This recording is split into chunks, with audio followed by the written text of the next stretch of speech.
Praise the lord.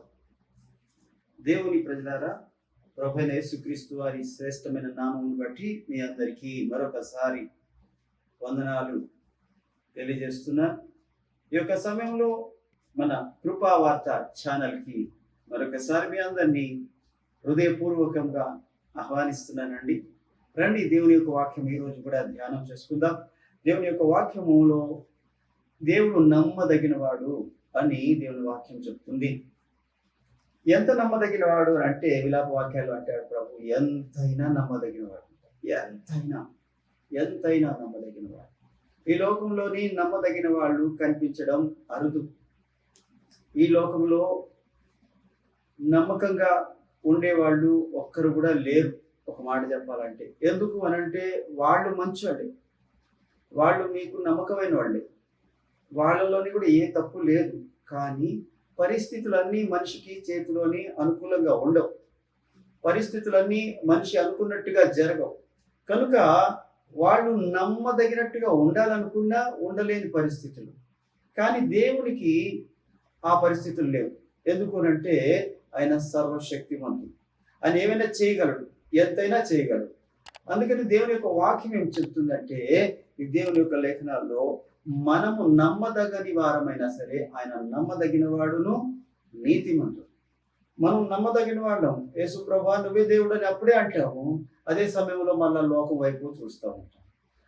అప్పుడే భక్తి చేస్తాము, అప్పుడే లోకంలోని మళ్ళీ నువ్వు కలిసిపోతాము. అప్పుడే ప్రార్థన చేస్తాము, అలాగే అప్పుడే మళ్ళీ బూతులు మాట్లాడటము, చెడ్డ మాటలు మాట్లాడటం చేస్తాం. ఇటు ఉంటాము, అటు ఉంటాము. నమ్మదగని వారం మనం చాలా సార్లు డబల్ రోల్, ఇటు దేవుని దగ్గర, అటు లోకం దగ్గర. మనం నమ్మదగిన వారని. కానీ దేవుడు వాగ్దానం చేసిన వాడు నమ్మదగినవాడు, ఆయన నీతిమంతుడు. ఆయన ఏమన్నాడంటే, నిన్ను విడువను, నిన్ను ఎడబాయను అన్నాడు. అందుకని అనేక సార్లు మనం తప్పిపోయినా సరే మనల్ని వెతికి రక్షించడానికి ఆయన ఎప్పుడు పూనుకుంటాడు. మళ్ళా తన వాక్యముతో, తన స్వరముతో, తన ప్రేమతో మళ్ళా ఆయన ఆకర్షించుకుంటాడు. ఎప్పుడు కూడా మనకి మేలు చేయడానికి చూసే ప్రభు మన ప్రభు. ఒక్కొక్కసారి మనము ఆయన స్వరం విననంత దూరంగా వెళ్ళిపోవాలని చూస్తాం.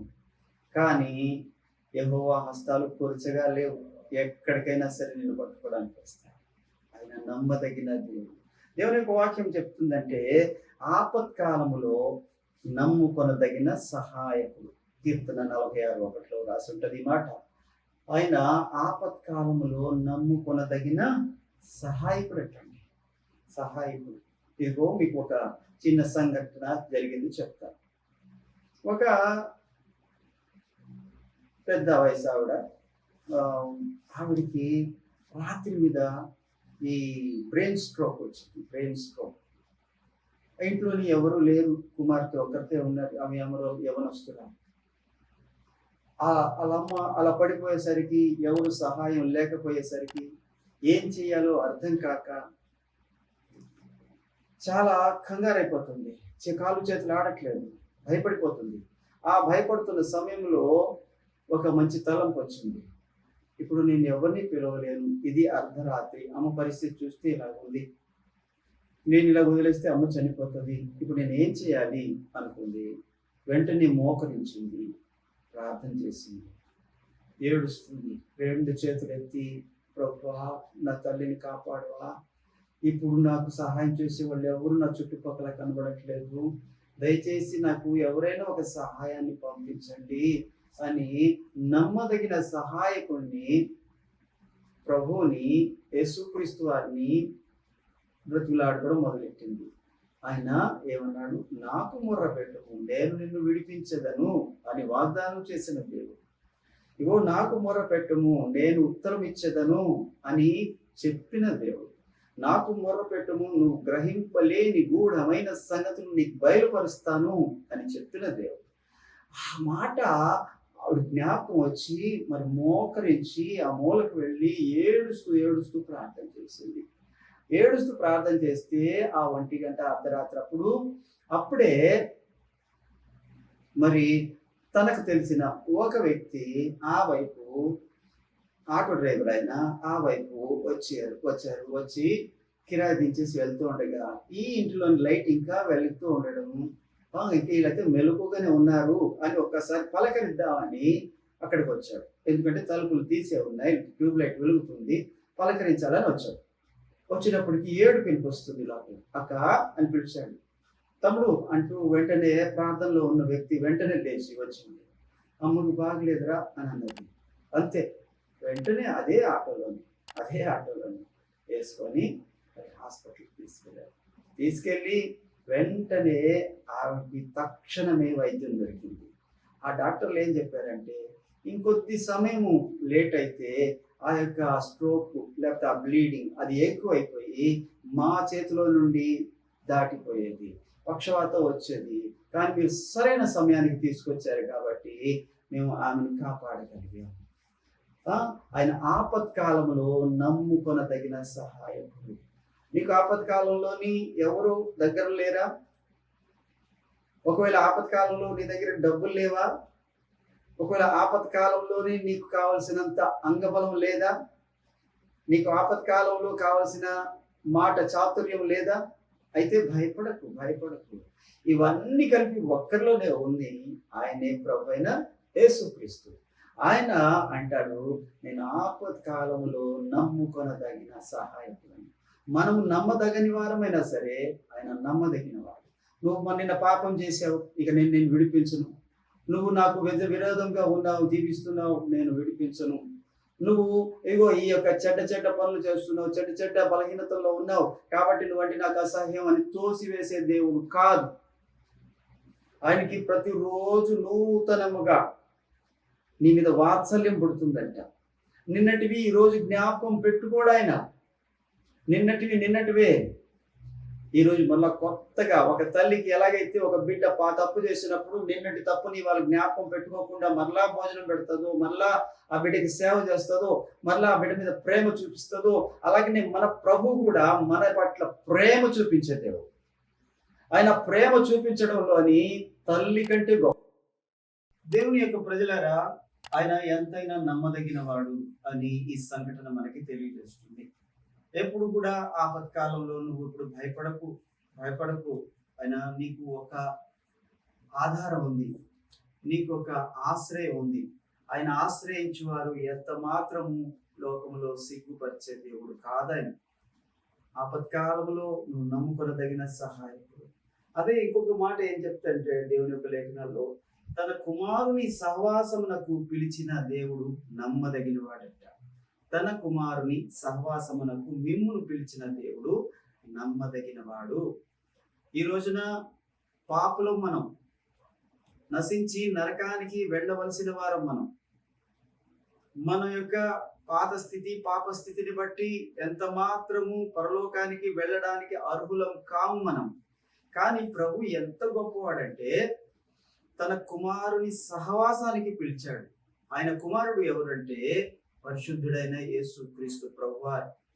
ఆయన పరలోకములోని తండ్రి కుడిపార్శ్వమున ఆ సమీపించరాని తేజస్సులో ఉండే ఆ తండ్రితో సహవాసం చేస్తూ, అలాంటి స్థలాన్ని విడిచిపెట్టకూడని భాగ్యంగా ఎంచుకోకుండా తను తానే తగ్గించుకొని మరి భూలోకానికి మనతో సహవాసం చేయడానికి వచ్చారు. పరిశుద్ధుడికి పాపికి సహవాసం ఏంటండి? ఆ నీతిమంతుడితోనూ దుర్నీతితో నిండిపోయిన ఉన్న మనకి సహవాసం ఏంటండి? కానీ ప్రభు ఎంత గొప్పడో తెలుసా అండి? మనల్ని పిలవడానికి ఆ పరలోకాన్ని విడిచిపెట్టి దేవుని ఇక్కడికి పంపించాడు. ప్రభు అయిన యేసుక్రీస్తు అని ఇక్కడికి పంపించాడు. ఇగో పాతాళానికి వెళ్ళవలసిన మనల్ని తీసుకొని వచ్చి ఆయన చేతిలో పెట్టాడు. ఎవరైతే అవును నా పాపముల కోసమే నా ప్రభు దిగి వచ్చారు, నా పాపముల కోసమే ఆయన కలువరి శిలువలో బలి అయిపోయారు, నా పాపముల కోసమే ఆయన రక్తం కార్చారు, నా పాపముల కోసమే ఆయన మరణించారు, నా పాపముల కోసమే ఆయన సమాధి చేయబడ్డారు, నా పాపముల కోసమే ఆయన తిరిగి లేచారు, పునరుద్ధానుడయ్యారు అని నమ్ముతారో వారిని ప్రభు అంటాడు తన కుమారునితో సహవాసం చేయడానికి పిలువబడిన దేవుడు నమ్మదగినవాడు. ఎప్పుడైతే ఈ చిన్న నమ్మకం ఆ యేసుక్రీస్తు ప్రభువులో నువ్వు పెడతావో, ప్రభు అంటాడు, ఆయనతో యుగ యుగాలు నిన్ను కూడా నేను ఉంచుతాను పరలోకంలో. భక్తుడైన యోహాను రాసిన పత్రికలో 3వ వచనం చదువుతున్నాను. 1వ అధ్యాయం 3వ వచనం. మాతో కూడా మీకును సహవాసం కలుగునట్లు చూచిన దానిని వినిన దానిని మీకును తెలియజేయుచున్నాను. మన సహవాసం అయితే తండ్రితోను ఆయన కుమారుడైన యేసు క్రీస్తుతో కూడా ఉన్నది. మన సంతోషము పరిపూర్ణ మగుటకై మేము ఈ సంగతులు మీకు చెప్తున్నాము. దేవుని యొక్క వాక్యం వింటున్నారా? మన సహవాసం అయితే తండ్రితో అంటాం. తండ్రితో ఎలా సహవాసం చేయగలమండి? ఆయన పరిశుద్ధుడండి, ఆయన మహిమతో నింపబడిన వాడండి, ఆయన జీవము కలిగిన దేవుడు అండి, ఎవరు సమీపించలేనంత పరిశుద్ధ స్థలంలో నివసించేవాడండి. వేల దూతలతో లేక కెరూబులతో శరాపులతో స్తుతుల మధ్యలో నివాసం చేసేవాడండి. 24 పెద్దలు తమ కిరీటాలను తీసి ఆయన పాదాల దగ్గర ఉంచి సాగిలపడి నమస్కారం చేసి ఆయన ఆరాధిస్తుంటే ఆ ఆరాధన మధ్యలోని ఆనందించే దేవుడు అండి. ఆ దేవుడు అంటున్నాడు, నా కుమారుడితో సహవాసం చేతురుగా రండి అంటున్నాడు. ఈ పురుగులు, ఈ పాపపు పురుగులు ఆ పరిశుద్ధుడితో సహవాసం అండి జరిగే పని కాదు కదా. అయితే జరిగింది. ఇక్కడ ఎలా జరిగింది అంటే, మన స్థానాన్ని, మన పాపపు స్థితిని, మనను ఆయన తీసుకున్నాడు. ఆయన పరిశుద్ధతని, ఆయన ఉన్నతత్వాన్ని, ఆయన వారసత్వాన్ని, ఆయన స్థానాన్ని మనకి చేశాడు. ఆ సిలువలోని మనం నిలబడాలి, ఆయన నిలబడ్డాడు. ఆ సింహాసనం మీద ప్రభు దగ్గర మనల్ని ఉంచాడు. ఎంత మంచి దేవుడు అండి, ఎంత మంచి దేవుడు. ప్రభు యొక్క వాక్యం చెప్తుంది, తన తండ్రి మన సహవాసం అయితే తండ్రితో కూడాను ఆయన కుమారుడైన యేసు క్రీస్తుతో కూడా ఉన్నది. ఇగోండి 9వ వచనము జాగ్రత్తగా వినండి. మనం పాపములను ఒప్పుకొని ఎడల ఆయన నమ్మదగిన వాడును నీతిమంతుడు కనుక ఆయన మన పాపములను క్షమించి సమస్త దుర్నీతి నుండి మనల్ని పవిత్రులుగా చేయును. మనం పాపము చేయలేదని చెప్పుకొని ఎడల ఆయనను అబద్ధికునిగా చేయువారమగుదుము, మరియు ఆయన వాక్యము మనలో ఉండదు. వింటున్నారా? దేవుని యొక్క వాక్యం చెప్తుంది, మన పాపములు ఒప్పుకొని ఎడల ఆయన నమ్మదగిన దేవుడు అండి, నమ్మదగిన దేవుడు. ఎప్పుడైతే మనం పాపం ఒప్పుకుంటామో ఆయనతో సహవాసం చేసే అర్హత మనకు వస్తుంది. ఎప్పుడైతే మనం ఆయన రక్తంలో కడగబడతామో ఆయనతో సహవాసం చేసే యోగ్యత దేవుడు మనకు కలిగిస్తాడు. ఎప్పుడైతే మనం ఆయన ఆత్మతో నింపబడతామో ఆయన కుమారులుగా పిలువబడతాము. ఎప్పుడైతే మనం సమస్తమైన విశ్వాసంతో ప్రభువా నీవు నా కొరకే నీ ప్రాణం పెట్టావని ఒప్పుకుంటామో, ప్రభు అంటారు, నా కుమారుడితో సహవాసం చేయడానికి రండి, మీరు కూడా పరలోకంలో ఆయనతో కూడా ఉండండి, ఆయనతో కూడా ఆనందించండి, నా సముఖంలో మీరు కూడా ఉండండి అని ప్రభు మనల్ని పిలుస్తున్నారు. అందుకని దేవుని యొక్క వాక్యం చెప్తుంది, తన కుమారుని సహవాసమునకు పిలిచిన వాడు నమ్మదగిన వాడు. యోబు అంటాడు, ఆయనతో సహవాసం చేసిన యెడల నీకు సమాధానం కలుగుతుంది, సమాధానం కలుగుతుంది. అపోస్తుల కార్యాల్లో చివరిలో ఈ మాట చెప్పి ముగిస్తాను. దేవుని యొక్క లేఖనాలు అపోస్తుల కార్యాలు 2వ అధ్యాయంలో 42వ వచనం. వీరు అపోస్తుల బోధయందును సహవాసమందును రొట్టె విరుచుట యందును ప్రార్థన యందును ఎడతెగక ఉండేది. వింటున్నారా? సహవాసం అంటే ఏంటో మరి తెలియాలి కదా. సహవాసం అంటున్నాడు ఈయన. సహవాసం అంటే ఏంటి అని అంటే, ఒకటి అపోస్తుల బోధయందు ఉండాలంటండి. అనగా ఈ వాక్యాన్ని వినాలి, దాని ప్రకారంగా జీవించాలి, దాని ప్రకారంగా ప్రభుని సంతోషపెట్టాలి. రెండవది సహవాసమందును ప్రభుతో సహవాసం చేయాలి. మూడవది రొట్టె విరుచుట యందును ఆయన శరీరాన్ని, ఆయన రక్తాన్ని, మన పాపములు ఒప్పుకొని విడిచిపెట్టి ఆయన జీవం మనలో ప్రవేశించినట్లుగా ఆయన మరణాన్ని ప్రచురం చేయాలి. ఇదిగో నా కోసం నా ప్రభు ప్రాణం పెట్టాడు అని మరి మరణాన్ని ప్రచురం చేయాలి, సువార్త ప్రకటించాలి. చివరిగా ఏమంటాడంటే రొట్టె విరుచుట యందును ప్రార్థన చేయుట యందును, ప్రార్థనలోని కూడా ప్రభుతోని ఎడతెగక ఉండాలి. ఇదే సహవాసం.